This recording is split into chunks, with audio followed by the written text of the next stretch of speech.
الأنبياء والمرسلين أما بعد فأعوذ بالله من الشيطان الرجيم بسم الله الرحمن الرحيم وما أرسلناك إلا رحمة للعالمين صدق الله العظيم إن الله وملائكته يصلون على النبي یا ایھا الذین آمنوا صلوا علیہ وسلموا تسلیما الصلاۃ والسلام علیک یا سیدی یا رسول اللہ وعلی آلک واصحابک یا سیدی یا حبیب اللہ الصلاۃ والسلام علیک یا سیدی یا نبی اللہ وعلی آلک واصحابک یا سیدی یا نبی الرحمہ۔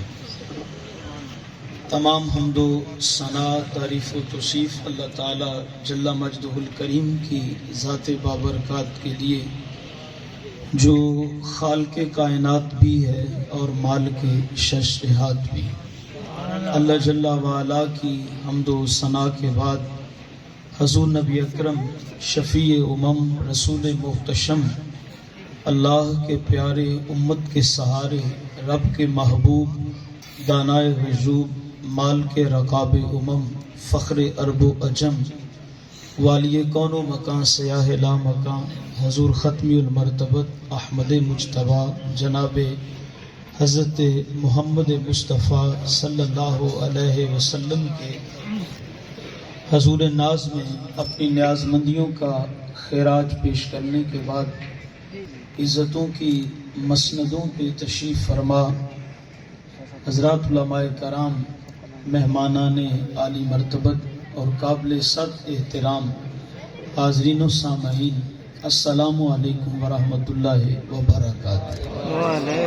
آج کی یہ خوبصورت محفل پاک جو کہ بڑے ہی تجھ کو احتشام سے، محبت، عقیدت اور احترام سے انعقاد پذیر ہوئی اور مجھے اور آپ سب کو حاضری کا شرف نصیب ہو رہا ہے، خلاق عالم کی بارگاہ میں دعا گو ہوں اس پاکیزہ مجلس کا ایک ایک لمحہ اپنی بارگاہ میں مستجاب فرما کر میرے اور آپ کے گناہوں کا کفارہ بنا دیا جائے۔ مختصر وقت کے لیے چند باتیں آپ سے عرض کرنا چاہوں گا۔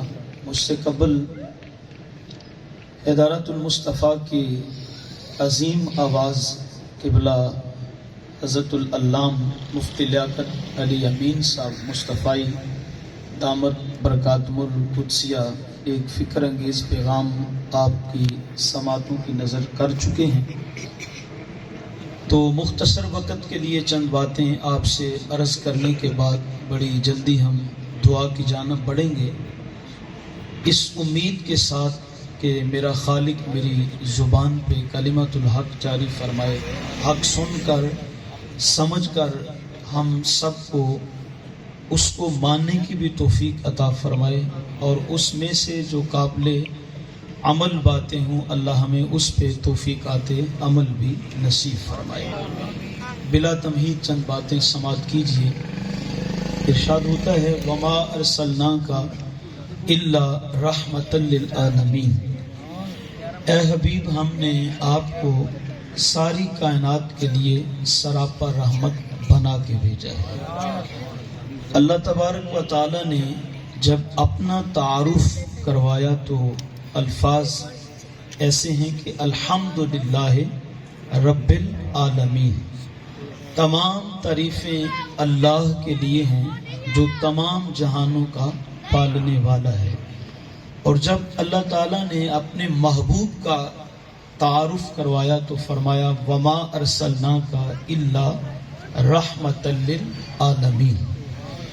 توجہ کا طالب ہوں، یہ تعارف محبوب کا جو کروایا ہے تو یہ کسی خطیب نے، کسی ادیب نے یا کسی نقیب نے نہیں کروایا، بلکہ مصطفیٰ جان رحمت کے رب نے کروایا۔ سبحان اللہ۔ تو کہا الحمدللہ رب العالمین، یہ اپنا تعارف ہے اس کا، اور اپنے محبوب کا تعارف جب کروایا تو فرمایا وما ارسلناک الا رحمۃ للعالمین۔ میں یہاں صغرے کبرے میں لاتا پھر آپ کو ایک نتیجہ دیتا، لیکن اتنا لمبا پروگرام ہم تو کبھی بھی اتنا لمبا پروگرام کرنے کے خواہاں بھی نہیں ہیں اور یہ خواہش بھی نہیں ہوتی. تو بہرحال میزبانوں کے بھی کچھ حقوق ہوتے ہیں، تو اس لیے بہرحال لمبا پروگرام ہو گیا. تو کافی دیر سے آپ بیٹھے ہیں، سردیوں کا موسم بھی شروع ہے، تو بغیر لمبی چوڑی تمہید باندھے چند باتیں آپ کی سماعتوں کی نظر کرنا چاہوں گا. توجہ کیجئے گا. تو فرمایا کہ تمام تعریفیں اللہ کے لیے جو تمام جہانوں کا پالنے والا ہے. اور اپنے محبوب کا جب تعارف کروایا تو فرمایا وما ارسلناک الا رحمۃ للعالمین. ادھر بھی عالمین ہے اور ادھر بھی عالمین ہے. ادھر بھی جو تعارف اپنے لیے ہے وہی تعارف اپنے محبوب کا کروایا. ہاں فرق یہ ہے، وہاں فرمایا رب العالمین اور محبوب کا تعارف کرواتے فرمایا رحمت للعالمین. اتنا فرق ہے کہ وہ رب ہے اور اس کا محبوب رحمت بن کر آیا ہے، لیکن ادھر بھی عالمین ہے ادھر بھی عالمین ہے. گویا رب بتا رہا ہے کیا سمجھو گے میرے محبوب کی عظمتوں کو، میرے محبوب کی شانوں کو. فرمایا جہاں تک خدا کی خدائی ہوگی وہاں تک میرے مصطفیٰ کی بادشاہی ہوگی. کوئی بنیا دو چار ملکاں دا حاکم، کوئی بنیا دو چار ملکاں دا حاکم، میرے کملی والے دی دو جگ تے شاہی. تو میرے مصطفیٰ اپنوں کے لیے بھی رحمت بن کر آئے ہیں، میرے مصطفیٰ بیگانوں کے لیے بھی رحمت بن کر آئے ہیں، میرے مصطفیٰ فرش والوں کے لیے بھی رحمت بن کر آئے ہیں، میرے مصطفیٰ عرشوں کے لیے بھی رحمت بن کر آئے ہیں. وہ نبیوں میں رحمت لقب پانے والے، وہ نبیوں میں رحمت لقب پانے والے، مرادیں غریبوں کی بھر لانے والے، وہ اپنے پرائے کا غم کھانے والے، مصیبت میں غیروں کے کام آنے والے. ویسے آپ اگر توجہ کریں تو رحمت کا معنی یہ ہوتا ہے، رحمت کا معنی یہ ہے، رحمت اس چیز کو کہتے ہیں، رحمت اس شخصیت کو کہتے ہیں، رحمت اس ذات کو کہتے ہیں، اللہ اکبر، کہ جس کی وجہ سے دکھوں کو دور کر دیا جائے، جس کی وجہ سے دکھوں کو. سادہ مجمع ہے، توجہ کا طالب ہوں. دیکھو نا، یہ جو بارانی علاقے ہوتے ہیں، تو میرا ایک چاہنے والا ملنے والا ہے، وہ تھل کے علاقے میں رہتا ہے. تو میں جب وہاں گیا تو ایک دو دن وہاں ہم نے ٹھہرنا تھا. تو اتفاق ایسا ہوا کہ اسی رات جو ہے وہ موسم برسات کا بنا. تو صبح فجر کی نماز پڑھی تو ہم ریت کے ٹیلوں کے اوپر جب سیر کرنے کے لیے نکلے تو بادل بن گئے اور وہ بادل برسنے لگے. تو وہ ہمارا ملنے والے جو تھا وہ کہنے لگا جی اللہ کی رحمت ہو گئی ہے.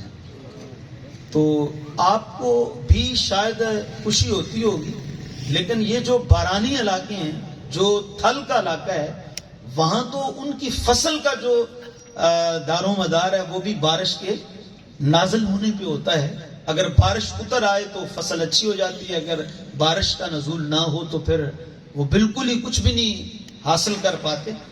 تو وہ بڑا خوش نظر آیا تو کہنے لگا اللہ کی رحمت ہو گئی ہے. میں نے کہا وہ کہاں ہے؟ تو وہ کہنے لگا دیکھو اوپر سے یہ جو رحمت اتر رہی ہے. تو میں نے کہا یہ تو بادل دو تین ٹکڑے اکٹھے ہوئے ہیں اور ان سے پانی کے قطرات جو ہیں وہ نیچے آ گئے ہیں اور آپ کہتے ہیں رحمت آ گئی ہے. کہا جناب اسی کو ہم رحمت کہتے ہیں. میں نے کہا پر کیوں اس کو رحمت کہتے ہو؟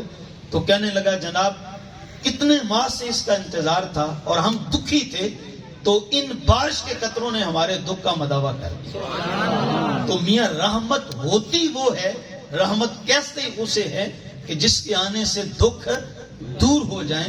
میرے رب نے فرمایا الحمدللہ رب العالمین.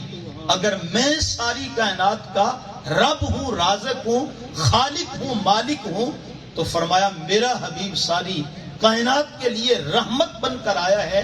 یعنی کائنات کے دکھوں کا مداوع ہوگا، کسی اور جگہ پہ نہیں ہوگا، محبوب کے قدموں میں آ گیا. تو محبوب وہ ہیں جو انسانوں کے لیے بھی رحمت بن کر آئے ہیں، جنوں کے لیے بھی رحمت بن کر آئے ہیں، فرشتوں کے لیے بھی رحمت بن کر آئے ہیں، جمادات کے لیے بھی رحمت ہیں، نباتات کے لیے بھی رحمت ہیں، شجر و حجر کے لیے بھی رحمت ہیں، وہ اپنوں کے لیے بھی رحمت بن کر آئے ہیں، میرے مصطفیٰ بیگانوں کے لیے بھی رحمت بن کر آئے ہیں۔ اللہ اکبر۔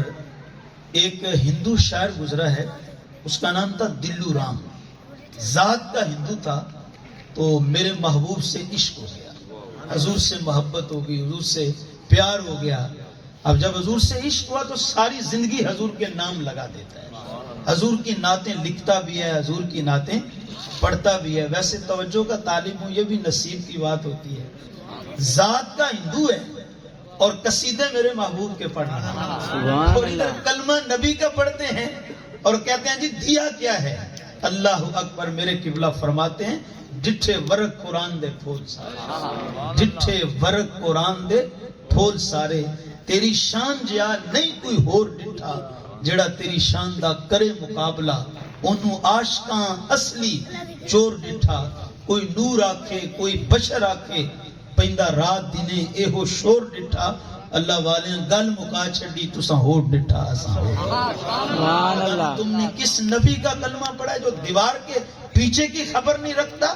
میاں ہم اس نبی کے گیت گاتے ہیں، ہم اس نبی کے امتی کہلواتے ہیں جو بیٹھا فرش پہ ہوتا ہے خبریں ساری عرش کی دے رہا۔ اللہ اکبر۔ تو وہ دلو رام ذات کا ہندو ہے، حضور سے عشق ہو گیا، ساری زندگی حضور کے نام لگا دیتا ہے، حضور کی نعتیں لکھتا بھی ہے، حضور کی نعتیں پڑھتا بھی ہے۔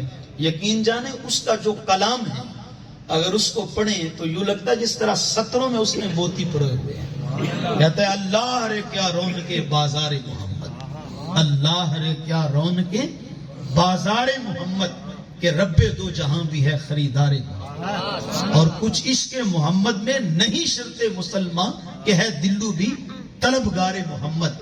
اچھا اس نے بھی ایک رحمت للعالمین کا معنی کہہ لیں، مفہوم کہہ لیں، وہ بیان کیا ہے۔ وہ کہنے لگا جو اللہ تعالیٰ نے فرمایا ہے وَمَا أَرْسَلْنَاكَ إِلَّا رَحْمَةً لِلْعَالَمِينَ، اے حبیب ہم نے آپ کو عالمین کے لیے رحمت بنا کے بھیجا ہے، اس کا معنی کیا ہے، اس کا مفہوم کیا ہے؟ تو دلو رام کہنے لگا رحمت للعالمین کے حشر میں معنی، رحمت للعالمین کے حشر میں معنی کھلے کہ ہے خلق ساری شافع روز جزا کے ساتھ لے کے دلو رام کو جنت میں جب حضرت گئے غل ہوا دلو بھی محبوب خدا کے ساتھ۔ سبحان اللہ۔ ان کی رحمت کا کیا پوچھتے ہو؟ جب قیامت کا دن آئے گا تو میں بھی ان کے قدموں سے لپٹ کر جنت میں داخل ہو جاؤں گا۔ اچھا جب اس نے یہ شاعری کی تو مسلمانوں نے اعتراض کر دیا، مسلمانوں نے کہا دیکھو یہ ذات کا ہندو ہے، ہندو کافر ہوتا ہے اور خواب کتنے اونچے اونچے دیکھتا ہے، کہتا ہے میں قیامت کے دن ان کے قدموں سے لپٹ کر جنت میں داخل ہو جاؤں گا، تو جنت میں کافر تو جا نہیں سکتا، اس لیے کہ جنت مصطفیٰ کے غلاموں کے لیے ہے، جنت حضور کے چاہنے والوں کے لیے۔ میرے امام نے بھی کہا تھا تجھ سے اور جنت سے کیا مطلب منافق دور ہو، ہم رسول اللہ کے جنت رسول اللہ۔ تو مسلمانوں نے کہا بھئی ذات کا ہندو ہے، کافر ہے، دیکھو کہتے ہیں میں ان کے قدموں سے لپٹ کر جنت میں چلا جاؤں گا، ہے کافر اور کہتا ہے میں جنت میں چلا جاؤں گا، کافر تو جنت میں جا نہیں سکتا۔ اچھا اس کی شاعری مسلمانوں کی سمجھ میں نہیں آ رہی تھی، وقت گزرتا گیا، یہ دلو رام عمر کے آخری حصے میں جب پہنچا تو اس کو فالج کا اٹیک ہوا، اور یہ بستر مرگ کہہ لیں یا بستر مرض کہہ لیں اس پہ آ گیا، اور حالت یہ ہے جب فالج کا اٹیک ہوا تو بولنے کی طاقت بھی ختم ہو گئی اور جسم بالکل حرکت بھی نہیں کرتا ہے، بس چارپائی پہ موت کے انتظار میں بے یار و مددگار یہ پڑا رہتا ہے۔ تو اس زمانے کے بڑے بڑے جو شعراء تھے ایک دن اس کا حال پوچھنے اس کے کمرے میں آ کے بیٹھے تھے، کمرہ کھچا کھچ شعراء سے بھرا پڑا ہے، تو اچانک لوگوں نے کیا دیکھا کہ اس کا کمرہ روشن اور منور ہو گیا، دلو رام کے چہرے پہ چمک آ گئی، آنکھوں میں اجالا آ گیا، اور وہ جو دلو رام بول نہیں سکتا تھا، وہ جسم سے حرکت نہیں کر سکتا تھا اس کا، تو وہ اٹھ کے بیٹھ بھی گیا، اونچی اونچی بولتا بھی ہے، اور کہنے لگا جلدی کرو میرے کمرے سے باہر نکل جاؤ۔ انہوں نے کہا تجھے ہوا کیا ہے؟ کبھی میزبانوں کا ایسا رویہ دیکھنے میں تو نہیں آیا، ہم تیرے مہمان ہیں، اور کبھی مہمانوں کے ساتھ میزبان ایسا سلوک تو نہیں کرتے، ہم تیرا بیمار پرسی کرنے آئے ہیں، تو ہمیں اپنے کمرے سے بھی باہر نکال رہا ہے، وجہ کیا ہے؟ وہ کہنے لگے ہمیں تو یہ کمرے میں جو نور آیا ہے، یہ روشن کمرہ ہوا ہے، تیرے جسم میں حرکت کا آ جانا اور بولنے کا تجھے جو ہے وہ پاور کا مل جانا، یہ تیری آنکھوں پہ میں چمک اور چہرے پہ جو اجالا ہے، ہم تو ابھی اسی ورطہ حیرت میں مبتلا تھے، اور تو ہمیں کمرے سے باہر نکلنے کا کہہ رہا ہے۔ آخر یہ وجہ کیا ہے؟ ایسا سلوک ہم سے کیوں کر رہا ہے؟ اور یہ نور، یہ اجالے، یہ چمک، یہ طاقت، یہ پاور، یہ ماجرا کیا ہے؟ دلو رام کی آنکھوں میں آنسو آ گئے، رو پڑا، کہنے لگا کیا بتاؤں، جس نبی کی ساری زندگی نعتیں لکھتا رہا، جس نبی کی ساری زندگی نعتیں پڑھتا رہا، وہ نعتوں کا صلہ دینے کے لیے، محبتوں کا انعام دینے کے لیے مجھے اپنا کلمہ پڑھا کر اپنا غلام بنانے کے لیے، دیکھو وہ مصطفیٰ میرے سراہنے آ گئے۔ سبحان اللہ۔ اپنے نام لیواؤں کو تنہا چھوڑتے کب ہیں؟ وہ اپنے نام لیواؤں کو تنہا چھوڑتے کب ہیں؟ جہاں کوئی نہ ہو ہمدم وہاں سرکار ہوتے ہیں۔ ابھی قبلہ مفتی صاحب کی پوری گفتگو کا اگر مجھ سے آپ خلاصہ پوچھنا چاہیں تو میں اپنے انہی الفاظ میں بیان کروں گا، اللہ اکبر، میاں آؤ، اگر وفا کرنی ہے نا، اگر پیار کرنا ہے، محبت کرنی ہے نا، تو آؤ آمینہ کے لال کے ساتھ۔ وہ اپنے نام لیواؤں کو تنہا چھوڑتے کب ہیں؟ جہاں کوئی نہ ہو ہمدم وہاں سرکار ہوتے ہیں۔ اور یار تو ان سے وفا کر کے تو دیکھ، الفتوں کا رشتہ ذرا اس محبوب کے ساتھ جوڑ کر تو دیکھ، اور ان کا نام لے کر تو دیکھ۔ تو نے تو وفا اس سے کی ہے نا جس نے بدلے میں بے وفائی دی ہے، تو نے تو محبت کا ہاتھ اس کی طرف بڑھایا ہے جس نے جواب میں نفرت تجھے دی ہے۔ میرے قبلہ فرمایا کرتے ہیں کچھ لوگ احتجاج کرتے ہیں اور تحریری مظاہرہ کرتے ہیں ایک جملہ لکھ کر، صنم بے وفا۔ آپ نے بھی سنا ہوگا، کئی جگہوں پہ آپ نے پڑھا بھی ہوگا، یہ جو کلفیاں بیچنے والا ہوتا ہے اس نے بھی ریڑھی کے اوپر یہ جملہ لکھوایا ہوتا ہے، رکشوں کے اوپر بھی جملہ لکھا ہوتا ہے، بسوں کے پیچھے بھی یہ لکھا ہوتا ہے، اور کچھ من چلے ایسے بھی نوجوان ہوتے ہیں، انہوں نے بازو سے خون نکال کے بازو کے اوپر یہ جملہ لکھوایا ہوتا ہے، صنم بے وفا۔ اس کا کیا مطلب ہے؟ میرے قبلہ فرماتے ہیں یہ لوگوں کو اب بتا رہے ہیں کہ ہم نے کسی سے پیار کیا تھا، اس نے آگے سے نفرت کی، ہم نے محبت کا ہاتھ بڑھایا تھا، اس نے آگے سے بے وفائی کی ہے۔ میرے قبلہ فرماتے ہیں میاں یہ تو پیار کرنے سے پہلے سوچنا تھا، جس سے پیار کر رہے ہیں یہ پیار کی ریت نبھانا بھی جانتا ہے کہ نہیں؟ تم نے دل اسے دیا جو دل بھر ہی نہیں تھا۔ آؤ اگر پیار کرنا ہے، اگر وفا کرنی ہے تو مصطفیٰ جان رحمت سے کیجئے، اس جہاں میں بھی نہیں چھوڑیں گے، قیامت کے دن بھی تیرا بازو پکڑ کے تجھے جنت میں داخل ہو۔ ایک اور واقعہ یاد آ گیا، پھر میں آیت کی طرف آؤں گا۔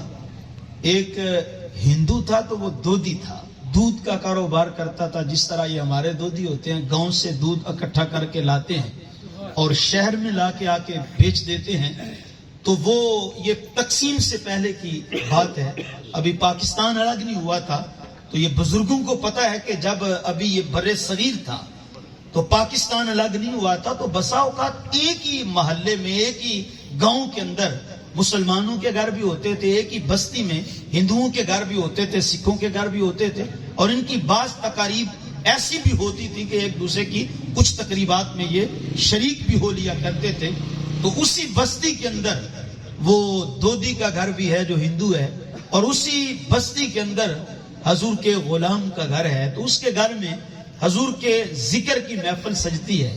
تو جس طرح آپ نے محفل کا انتظام اور اہتمام کیا ہے، تو ماشاءاللہ ہمارے بھائیوں نے اتنا خوبصورت انتظام کیا ہے، یہ شامیانے لگائے ہیں، لائٹوں کا انتظام کیا ہے، تو دل خوش ہو گیا اس انتظام کو دیکھ کر۔ تو اس نے اس دور کے مطابق انتظامات کیے، تو اس نے اعلان کروایا کہ آج فلاں کے گھر میں حضور کے ذکر کی محفل سجی ہے تو لہذا شرکت فرمائے. تو وہ دودی اپنے گھر کے آنگن میں بیٹھا تھا.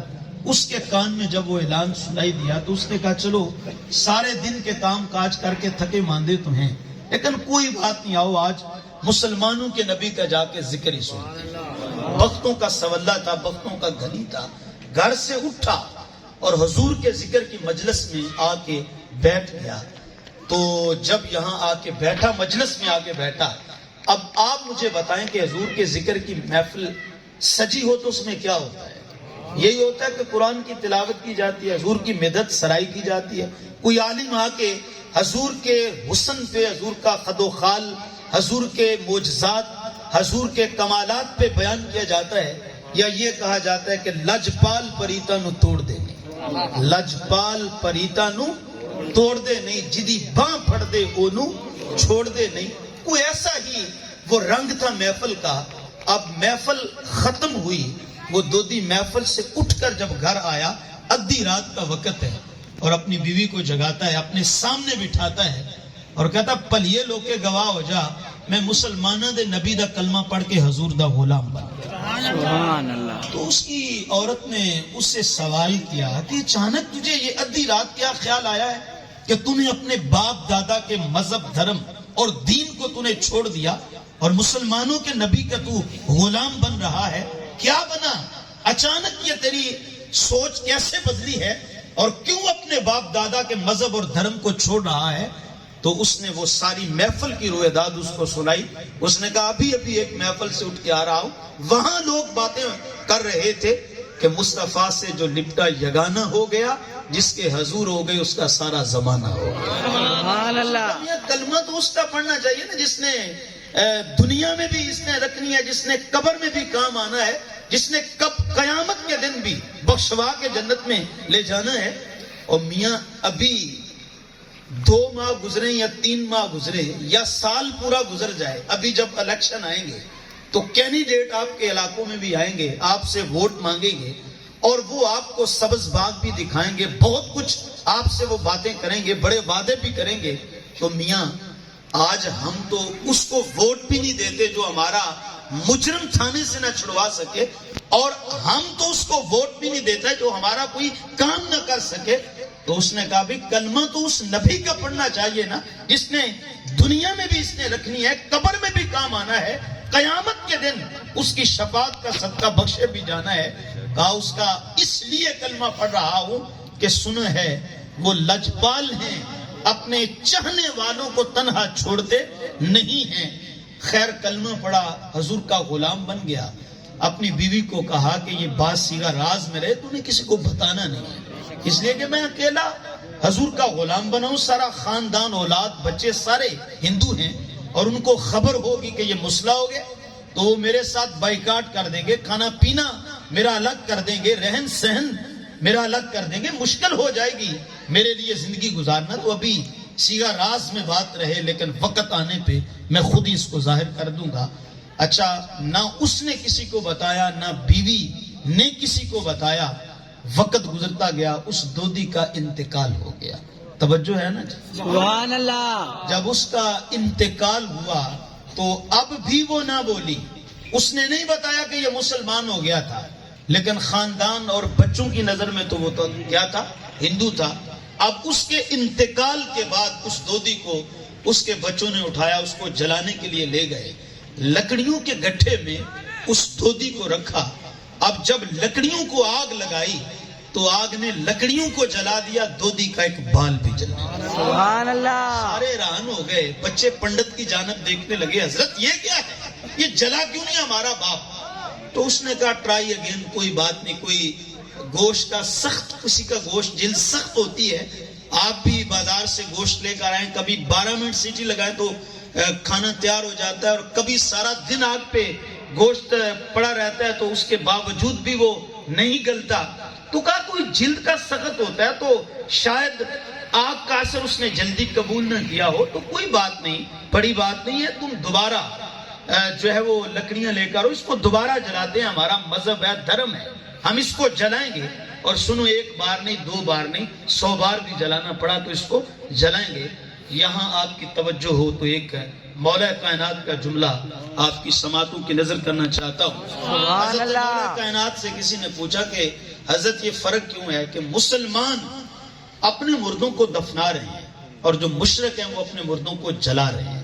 بڑا خوبصورت جواب دیا. فرما سادی سی بات ہے, جو خزانہ ہوتا ہے وہ دفنایا جاتا ہے اور جو کوڑا ہوتا ہے اس کو جلایا جاتا ہے. سبحان اللہ. مشرک کوڑا ہے, مرنے کے بعد دنیا میں جلا دیا جاتا ہے. آمینہ کے لال کے غلام جو ہیں وہ خزانہ ہوتے ہیں, اس لیے مرنے کے بعد زمین کے اندر دفنا دیا جاتا ہے. سبحان اللہ. ہمارا مذہب ہے, دھرم ہے. اچھا یہاں ایک اور بات یاد آ گئی. یہ پچھلے سالوں کی کہانی ہے. گجرانوالہ کے قریب ایک چھوٹا سا شہر ہے, وہاں کا یہ واقعہ ہے. اخباروں میں بھی آیا, لیکن وہاں کے جو گواہ تھے انہوں نے اپنی آنکھوں سے دیکھا, عینی شاہد, انہوں نے بھی یہ واقعہ ہم تک پہنچایا, سنایا. وہاں ایک بندے کا وہ مر گیا تو اس کو جب دفنانے کے لیے قبرستان لے گئے تو قبر اس کی کھودی ہوئی تھی. جب قبر میں اس کو دفنانے لگے تو نیچے سے گرم پانی آ گیا. وہ کھولتا ہوا پانی آیا تو اتنا گرم پانی کے بھاپ جو ہے وہ نکل رہی تھی. تو لوگ ڈر گئے. انہوں نے کہا کہ یہ تو پانی آ گیا اور اتنا گرم پانی ہے کہ جھلسا دینے والا ہے. انہوں نے اس قبر میں مٹی ڈال دی اور دوسری جگہ پہ قبر کھودی. قبر کھودی تو ٹھیک ہے, لیکن جب اس کو پھر قبر میں دفنانے لگے تو پھر نیچے سے پانی آ گیا, گرم پانی جو ہے وہ جھلسا دینے والا. انہوں نے پھر وہ ڈر گئے, پھر اس میں مٹی ڈال کے اس قبر کو بند کر دیا. پھر تیسری جگہ پہ قبرستان کے دوسرے کونے پہ گئے, وہاں قبر کھودی, لیکن جب اس کو دفنانے لگتے تو نیچے سے پانی آ جاتا. تو خیر انہوں نے بڑے پریشان ہوئے, علاقے کے مفتی صاحب کے پاس گئے, کہا حضرت یہ ہمارے ساتھ مسئلہ پیش آ رہا ہے کہ جب اس کو دفنانے لگتے ہیں تو نیچے سے پانی آ جاتا ہے جھلسا دینے والا, تو ہمارے لیے حکم کیا ہے؟ تو کہا پانی نیچے سے آئے یا آگ ہو, کچھ بھی ہو, اس کو دفنانا ہوگا کیونکہ مسلمان ہے. ہمارا طریق اپنے مردوں کو دفنانا ہے. توجہ کا طالب ہوں, ایک بندے کا انتقال ہو جائے, فوراً بارش شروع ہو جائے, آندھی ہے, طوفان ہے, اتنی طوفانی بارش ہے کہ گلی بازار سیلاب کا منظر پیش کرنے لگے, قبرستان جانے کا ٹائم نہ ملے, قبر کھودنے کا موقع میسر نہ آئے, تو 15 دن گزر جائیں. آپ کسی علاقے کے مفتی صاحب کے پاس جائیں, کہا حضرت ہمارے فلاں بندے کا انتقال ہو گیا, اتنے روز سے بارش مسلسل جاری ہے اور حالات یہ ہیں کہ پانی پانی ہر طرف, تو قبرستان جا نہیں سکتے, قبر کھود نہیں سکتے, تو ہمارے لیے کوئی آسانی پیدا کی جائے, کیا ہم اپنے مردے کو پانی میں بہا سکتے؟ تو جواب کیا ملے گا؟ اس کو امانتن تو رکھا جا سکتا ہے, لیکن بالآخر جب موقع ملے گا اس کو قبر کے اندر, زمین کے اندر کیا کرنا ہوگا؟ دفنانا ہوگا. لیکن وہ جو علاقے کے لوگ تھے ان سے پوچھا کہ آخر اس کا گناہ کیا ہے, تو گھر والوں سے جب پوچھا کہ ایسا بد نصیب شخص جب قبر میں دفنانے لگتے ہیں تو نیچے سے پانی آ جاتا ہے, اس نے کیا کیا ہے, اس کا قصور کیا ہے, اس نے گناہ کیا کیا ہے؟ تو اس کے گھر والوں نے بتایا کہ اس کے گھر میں بیٹی پیدا ہوئی.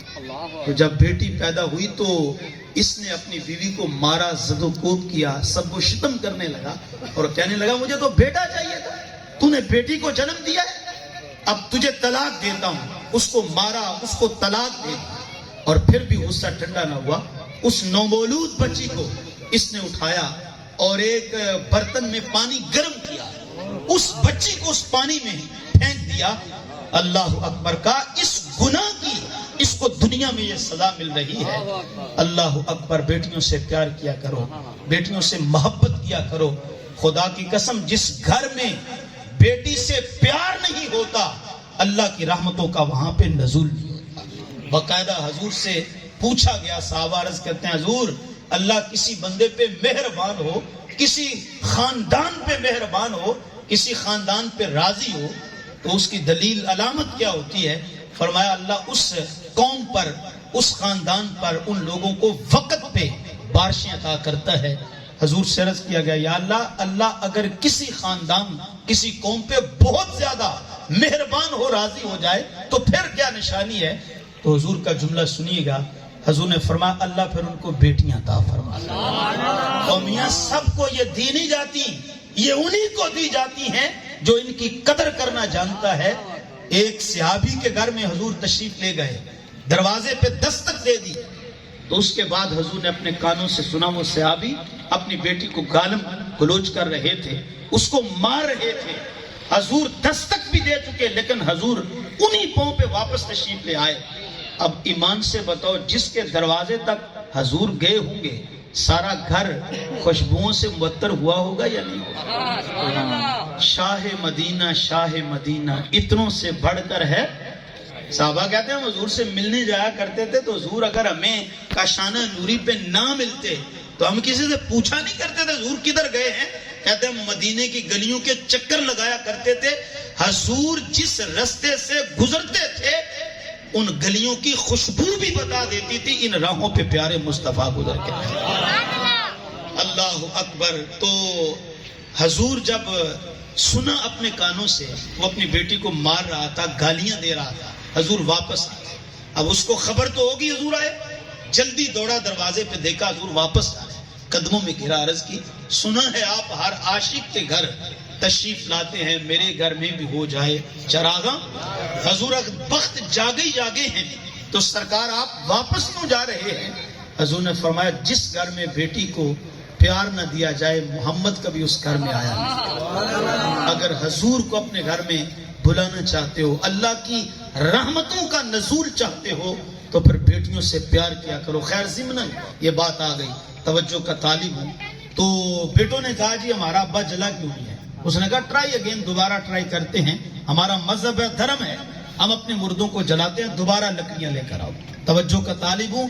بچے آگے بڑے لکڑیاں لینے کے لیے، تو آگے سے اب وہ دودی کی جو بیوہ تھی ان بچوں کی ماں وہ آگے آ گئی. تو اس نے کہا بیٹا کہاں جا رہے ہو؟ کہا ابا جلا نہیں، اس کو جلانے کے لیے پنڈت نے بولا دوبارہ لکڑیاں لے کر آؤ. تو کہا بیٹا واپس آ جاؤ، کوئی ضرورت نہیں لکڑیاں لانے کی. کہا ابے کو جلانا نہیں ہے؟ کہا نہیں وہ نہیں جلنے والا. کہا پنڈت نے تسلی دیا 100 بار بھی جلانا پڑا تو جلائیں گے. ماں کی آنکھیں نمناک ہو گئی، رو پڑی، کہنے لگی بیٹا 1000 بار بھی جلا لو تو یہ جلنے والا نہیں.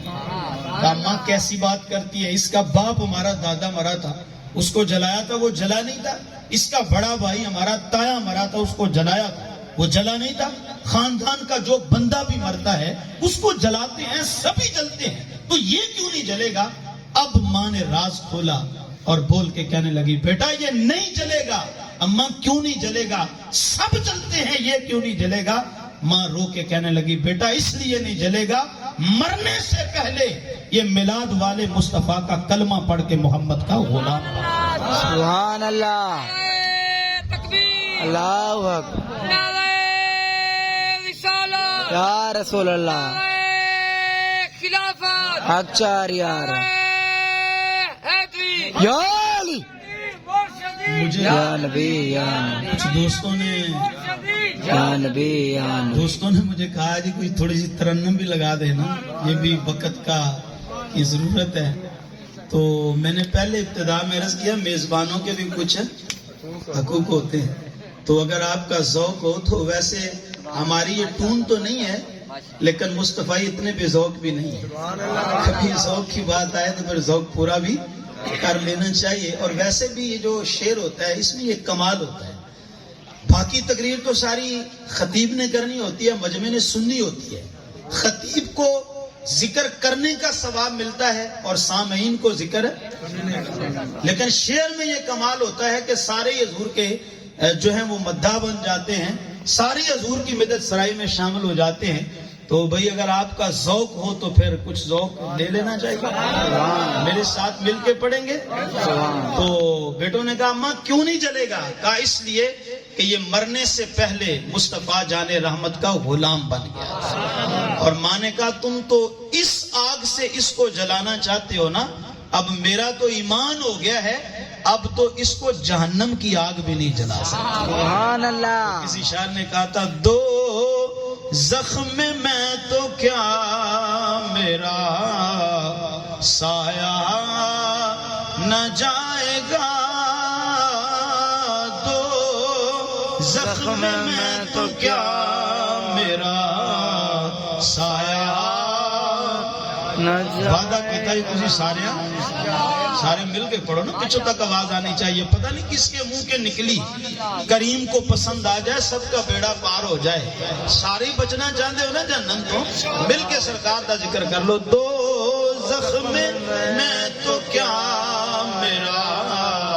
سایہ نہ جائے گا دوزخ میں تو کیا میرا دوزخ میں تو کیا میرا سایہ نہ جائے گا کیوں کہ رسول پاک سے دیکھا نہ جائے گا کیوں کہ رسول پاک سے دیکھا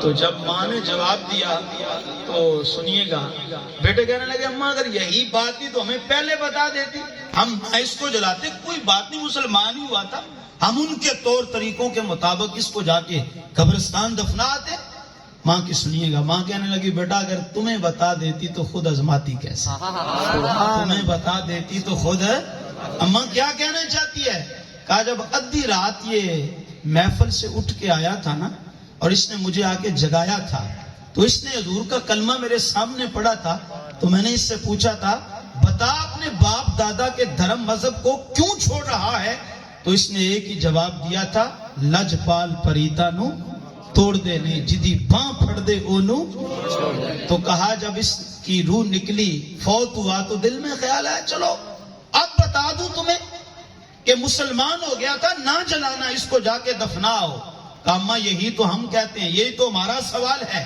کہا بیٹا بتانے لگی تھی پر اس کی وہ دی رات والی بات یاد آ گئی میں نے سوچا کہ ذرا دیکھوں تو صحیح جس نبی کا کلمہ پڑھا ہے وہ نبی کام بھی آتا ہے کہتے اماں اب کیا کہتی ہے کہ اب تو میں بھی گواہی دیتی ہوں جو اس کا ہو جاتا ہے پھر ساری خدائی اسی کی ہو جاتی ہے اچھا ماں نے کلمہ پڑھا وہ بھی حضور کی غلام بنا بچوں نے کہا ابا بھی غلام ماں بھی حضور کی غلام ہم کیوں ہندو رہے انہوں نے سرکار کا کلمہ پڑھا وہ بھی سرکار کے غلام بنے لکھنے والوں نے لکھا کہ اس واقعہ کو دیکھ کر وہاں جتنے بھی کافر تھے جتنے بھی ہندو مشرک تھے سب کے لبوں پر میرے آقا کا کلمہ جاری ہو اچھا ایک تو دلیل ہوتی ہے قرآن و حدیث کی نقلی دلیل جس کو کہتے ہیں تو نقلی دلیلہ ذرا تھوڑا جب محنت کرنی پڑتی یاد کرنے واسطے تاں کر کے اسے یاد بھی نہیں رکھتے ایک ہوتی ہے عقلی دلیل جو بات ذہن میں آ جائے تو نقلی دلیلیں تو بہت ہیں لیکن ایک عقلی دلیل سن لیں کچھ لوگ کہتے ہیں ان محفلوں کا فائدہ کیا ہے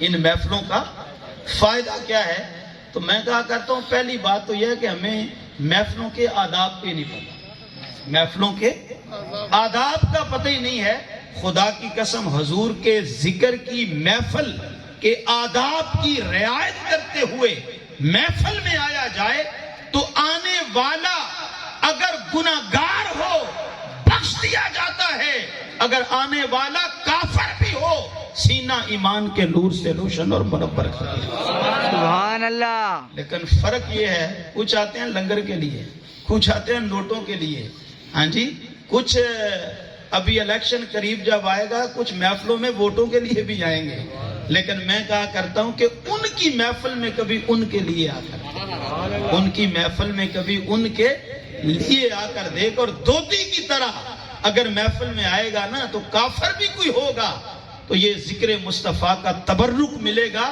جب جائے گا تو سینہ ایمان کے نور سے روشن اور منور ہوگا تو کہا وما ارسلناک الا رحمت للعالمین اے حبیب ہم نے آپ کو ساری کائنات کے لیے سراپا رحمت بنا کے بھیجا ہے اچھا ایک دو باتیں اور سن لیں دیکھیے یہ نہیں کہا کہ محبوب رحمت کرنے والا بنا کے بھیجا ہے رحمت کرنے کے لیے بھیجا ہے رحمت کرنے والا بلکہ فرمایا تجھے ہی رحمت بنا لیا محبوب تجھے ہی یہ بات آپ کو ایک مثال سے سمجھ میں آئے گی دیکھو ایک بندہ پیاسا ہو تو ایک بندہ پیاسا ہے بھوکا بھی ہے وہ شور ڈالتا ہے جی میں مصیبت میں ہوں پیاسا ہوں بھوکا ہوں میری مدد کیجئے پاس سے کوئی ہمدرد گزرے تو وہ اس تکلیف کو اس مصیبت کو دور کرنا چاہے اس کی پیاس کو مٹانا چاہے تو وہ پاس سے کوئی گلاس پانی کا لے کے اس کو پلا دے یا ایک روٹی اس کو کھلا دے تو کہ لے تیری میں نے مصیبت کو دور کر دیا، تیری پیاس بھی بجھا دی، تیری بھوک بھی مٹا دی ہے. لیکن پلانے والا اور ہے اور پانی اور ہے. اچھا ایک بندہ کہے میں پیاسا ہوں میری مصیبت کو دور کیجئے، دوسرا اس کی مصیبت دور کرنا بھی چاہے، اس کی پیاس مٹانا بھی چاہے، لیکن پانی پاس نہ ہو. پانی ہی اگر پاس نہ ہو تو وہ اس کی دستگیری کر سکے گا؟ بولو پیاس مٹا سکے گا؟ کیوں؟ اس لیے کہ وہ پانی کا محتاج ہے. پانی ہوگا تو اس کی پیاس دور کرے گا، اگر پانی نہیں ہوگا وہ لاکھ کوشش کر لے اس کی پیاس کو دور نہیں کر سکتا. میرے مولا نے فرمایا محبوب میں نے تجھے رحمت کرنے والا بنا کے نہیں بھیجا، تجھے رحمت کا محتاج نہیں رکھا، بلکہ تجھے رحمت میں خود مختار کر دیا ہے. محبوب تجھے رحمت کرنے والا نہیں بلکہ تجھے سراپا رحمت بنا کے بھیجا. سبحان اللہ. تو جب محبوب ہیں ہی سراپا رحمت تو پھر سرکار مکے میں ہوں تو رحمت، بولو رحمت. حضور مدینے میں ہوں تو رحمت، حضور بدر میں ہوں تو خدا کی رحمت، حضور احد میں ہوں تو رحمت. احد میں چلی جائے گی. آؤ تجھے بریلی کی گلی میں لے چلتا ہوں. میں تو تقریر لمبی کروں لیکن اعلیٰ حضرت کا شعر یاد آ گیا. شعر پڑھ کے بات جلدی ختم ہو جائے گی. میرے امام نے کہا تھا نعمتیں بانٹتا جس سمت وہ ذیشان گیا. سبحان اللہ. نعمتیں بانٹتا جس سمت وہ ذیشان گیا، ساتھ ہی منشی رحمت کا قلم دان گیا. حضور مکے میں ہوں تو رب کی رحمتیں مکے میں نازل ہوتی ہیں، حضور مدینے میں ہوں تو رب کی رحمتیں مدینے میں نازل ہوتی ہیں. توجہ کا طالب ہوں، حضور بدر میں ہوں رب کی رحمتیں بدر میں نازل ہوتی ہیں. حضور احد پہ جائیں رب کی رحمتوں کا نزول وہاں پہ ہوتا ہے جہاں پہ حضور کا وجود ہوتا ہے، رحمتوں کا نزول ہوتا ہے. بلکہ اس سے بھی آگے کہنا چاہوں گا جہاں پہ درود ہوتا ہے وہیں پہ رحمتوں کا نزول ہوتا ہے، جہاں پہ سلام ہوتا ہے وہیں پہ رب کی رحمتوں کا نزول ہوتا ہے، جہاں پہ حضور کے میلاد کے ذکر کی محفل سجتی ہے وہیں رب کی رحمتوں کی برسات ہو جاتی ہے. سبحان اللہ. زندہ باد زندہ باد. زندہ باد زندہ باد. زندہ باد زندہ باد. اب سرکار کتنی رحمت ہیں تو میں نے پہلے بھی عرض کیا کہ جہاں تک خدا کی خدائی ہے وہاں تک میرے مصطفیٰ کی بادشاہی ہے، اور میرے مصطفیٰ کی رحمت کو سمجھنا کسی کے بس کی بات ہے. یہ تو دلو رام نے بھی کہا نا رحمت للعالمین کے حشر میں مانا کھلے. یہ قیامت کے دن پتہ چلے گا میرے مصطفیٰ کتنے لجپال ہیں اور کیسی ان کی شان رحمت للعالمینی ہے. وہ دیکھو ایک صحابی تھا نا جو روزہ توڑ بیٹھا تھا، حضور کی بارگاہ میں آ گیا. حضور کرم فرما دے، سرکار مہربانی فرما دے. فرمایا کیا ہوا؟ یا رسول اللہ روزہ توڑ بیٹھا. تو سرکار نے پہلے نبی بن کر دکھایا. حضور نے پہلے شریعت کا مسئلہ بتایا. حضور نے فرمایا چلو کوئی بات نہیں، اگر روزہ توڑ دیا ہے تو 60 روزے لگاتار رکھ. اس نے عرض کی یا رسول اللہ ایک تو نبھایا نہیں گیا، 30 تو رکھے جا نہیں رہے، تو 60 کیسے رکھوں گا؟ حضور نے فرمایا چل 60 مسکینوں کو کھانا کھلا دے. یا رسول اللہ خود بھوکا ہوں، اتنی استطاعت نہیں ہے. حضور نے فرمایا غلام خرید کے آزاد کر دینا. حضور اس کی بھی طاقت نہیں ہے. توجہ کا طالب ہوں، اب یہاں پہ شریعت مکمل ہوگی. شریعت کیا ہوگی؟ مکمل ہوگی. لیکن میرا نبی صرف نبی بن کر نہیں آیا بلکہ میرا نبی تو رحمت بن کر آیا. نبوت کے تقاضے پورے ہو گئے، اب شریعت مکمل ہو گئی، مگر جو سائل آیا تھا اس کا معاملہ حل نہیں. حضور نے فرمایا اچھا یہ بھی نہیں کر سکتا؟ حضور یہ بھی نہیں کر. فرمایا چل بیٹھ جا. اچھا تھوڑا وقت گزرا، کھجوروں کا ایک ٹوکڑا آ گیا. حضور کی بارگاہ میں کسی نے ہدیہ پیش کیا. سرکار نے فرمایا کدھر ہے وہ کفارے والا؟ حضور میں حاضر ہوں. فرمایا یہ رحمت ہے. یہ کیا ہے؟ رحمت. اچھا پہلے مجھے آپ یہ بتائیں، ایک مثال سے بات مزید واضح کرنا چاہوں گا. قبلہ مفتی صاحب اپنے دشمن کو تو معاف کر سکتے ہیں، لیکن کسی اور کے دشمن کو معاف کرنے کا حق ان کے پاس ہے؟ نہیں. اپنے دشمن کو تو بندہ معاف کر سکتا ہے، اپنا حق کوئی غصب کرے تو وہ تو اس کو معاف کر سکتا ہے، لیکن کسی اور کا حق وہ مارے تو بندہ کہے گا میاں حق اس کا مارا ہے، معافی بھی وہی دے گا. سرکار نے اپنی جان کے دشمنوں کو تو معاف کیا ہے، لیکن یہ کون ہے؟ حضور نبی کریم صلی اللہ علیہ وسلم کا باغی نہیں ہے، بلکہ رب کے حکم کو توڑا ہے. روزہ کس لیے رکھا جاتا ہے؟ اللہ کی. اب ایمان سے بتاؤ، مجھے کو گالی دے تو میں اس کو معاف، ایک بندہ نماز چھوڑے تو میں اس کو معاف کر سکتا ہوں؟ کوئی شریعت کا حکم توڑے میں اس کو معاف کر سکتا ہوں؟ میرے پاس اختیار ہی نہیں ہے. اس بات کا میرے پاس اختیار ہی نہیں ہے، اس لیے کہ نماز رب کی چھوڑی ہے، حکم رب کا توڑا ہے. لیکن شریعت مکمل ہو گئی، روزہ رب کے لیے رکھا تھا وہ توڑا ہے. کسی مولوی صاحب سے پوچھ لو، حضور نے اللہ سے عرض کیا ہو یا اللہ شریعت کا ضابطہ تو پورا ہو گیا، اب تو بتا اجازت ہے اس کو اگلی راہ دکھا دو؟ حضور نے پوچھا نہیں. کیوں نہیں پوچھا؟ اس لیے کہ رب نے فرمایا مصطفیٰ تجھے میں نے سر سے لے کے پاؤں تک جو اپنی رحمت بنا کے بھیج دیا. تجھے سر سے لے کے پاؤں تک اپنی رحمت بنا کے بھیج دیا ہے. اللہ اکبر. غور کیجئے گا، بس بات ختم کرنے لگا ہوں.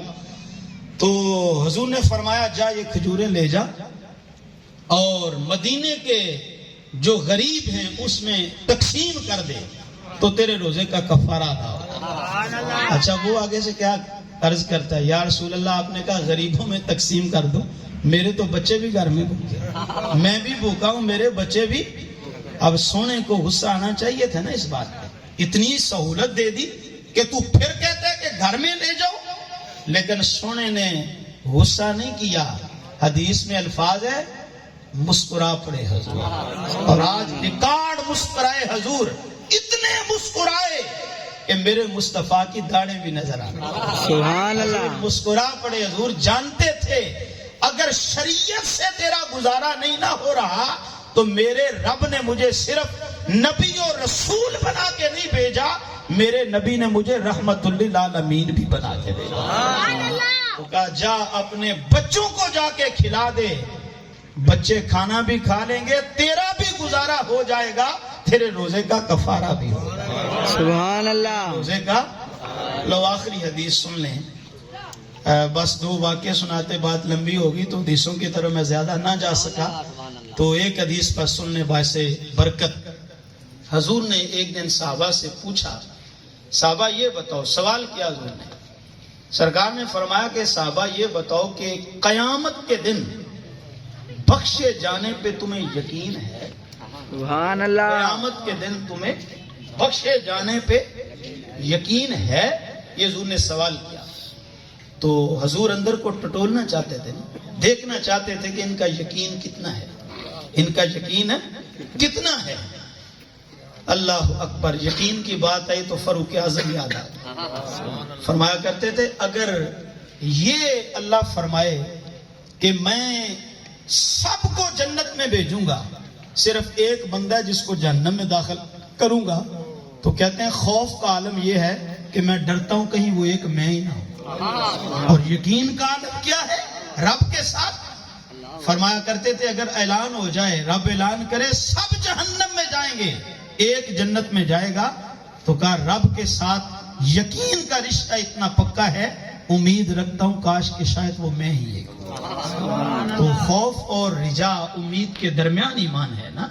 تو حضور ٹٹولنا چاہتے تھے، دیکھنا چاہتے تھے. آخر ان کی تربیت کر رہا ہوں. یہ استاد بھی جب پڑھاتے ہیں تو امتحان لیتے ہیں نا، کبھی سیم آئی کبھی ششم آئی، تو سرکار نے بھی امتحان لیا. حضور نے پوچھا صحابہ یہ بتاؤ کہ قیامت کے دن بخشے جانے پہ یقین ہے؟ تو صحابہ نے عرض کی یا رسول اللہ ہمیں بالکل مکمل یقین ہے. کیا ہے؟ مکمل یقین ہے. حضور نے فرمایا یہ جواب تمہارا ٹھیک ہے, یہ جواب تمہارا ٹھیک ہے. اچھا اس کا معنی کیا ہے کہ حضور نے تائید کر دی, فرمایا بالکل یہ جواب تمہارا ٹھیک ہے. اس کا معنی یہ بنتا ہے کہ حضور نے بتا دیا کہ ساری بخشیں, ساری مغفرتیں رب نے رکھی میرے غلاموں کے لیے. دیکھو شب برات ہے, لیلۃ القدر ہے, یہ سفارشیں ہیں. معصوم بچہ, نابالغ بچہ فوت ہو جائے, اس کے لیے ہم دعا کرتے ہیں یا اللہ اس کو ہمارے لیے شفیع بنانا, ایسا شفیع جس کی شفاعت کو قبول کرے. ایمان سے بتاؤ رب نے اس امت کے لیے جنت میں جانے کے تو کئی بہانے بنائے ہیں, لیکن جہنم میں جانے کا بھی کوئی بہانہ کیوں جی؟ لیکن اس کے باوجود ہم اگر جہنم میں جائیں تو پھر ہماری بد نصیبی ہے, وگرنہ رب نے جہنم میں جانے کا کوئی بہانہ نہیں بنایا. جتنے بھی بہانے رب نے بنا رکھے ہیں نا, اس امت کو جنت میں جانے کے بہانے بنا رکھے ہیں. توجہ کا طالب